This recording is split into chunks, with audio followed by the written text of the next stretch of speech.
सर्वसामान्यांच्या हक्काचा आवाज जागर जनस्थान।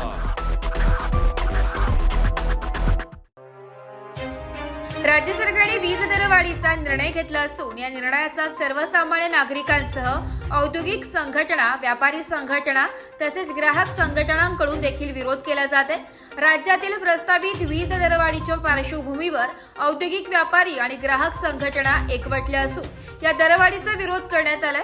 धुळे जिल्हाधिकारी कार्यालयात वीज दरवाढीचा निषेध करीत औद्योगिक, व्यापारी आणि ग्राहक संघटनेच्या वतीने आंदोलन करण्यात आले। दरवाढीचा निर्णय मागे घेण्यात यावा। या नवीन आदेशामुळे प्रत्येक ग्राहक वर्गावर आर्थिक बोजा वाढला असून वीज दर देशातील सर्वात जास्त दरांपैकी एक ठरले। सरकारकडून उत्पादन खर्च कमी करण्याचा दावा केला जात असताना प्रत्यक्षात मात्र ग्राहकांच्या वीज बिलात मोठी वाढ झाल्याचं दिसून येत असल्याचा आरोपही यावेळी संघटनेच्या वतीने करण्यात आलाय।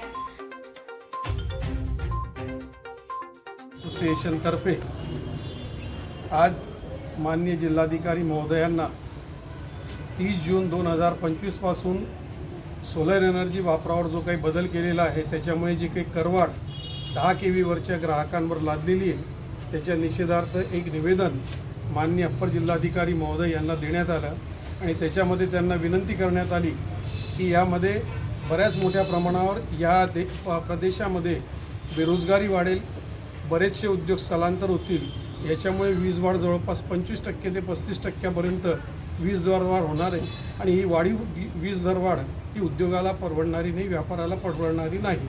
त्याच्यामुळे आम्ही आमच्या भावना राज्य शासनाला कळवाव्या असे निवेदन आज अप्पर जिल्हाधिकारी महोदय यांना या संघटनेतर्फे देण्यात आले। यासोबत शहरातल्या ज्या विविध व्यापार आणि उद्योगामध्ये संबंधित संघटना याच्यामध्ये सहभागी झाल्या। धुळे आणि परिसरातील सर्व सोलर विक्रेते आज या निवेदन देण्यासाठी या ठिकाणी उपस्थित होते।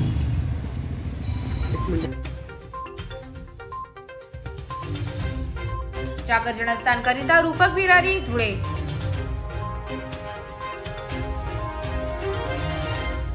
नाशिककरांसाठी जाहीर आवाहन। पावसाळ्यात अतिसार, गॅस्ट्रो, कॉलरा यांसारखे दूषित पाण्यामुळे होणारे आजार होऊ नयेत म्हणून उघड्यावरील अन्नपदार्थ व कापलेली फळे खाऊ नका। पिण्याचे पाणी गाळून 10 मिनिटे उकळून प्या। जेवणापूर्वी व बाळास भरवण्यापूर्वी हात स्वच्छ धुवा। ताक, शहाळ्याचे पाणी, डाळीचे पाणी भरपूर प्रमाणात प्या आणि ताज्या अन्नपदार्थांचे सेवन करा। रोगाची लागण झाल्यास त्वरित डॉक्टरांचा सल्ला घ्या। स्वच्छता पाळा, रोग टाळा। सार्वजनिक आरोग्य विभाग, मनपा नाशिक द्वारे जनहितार्थ प्रसारित।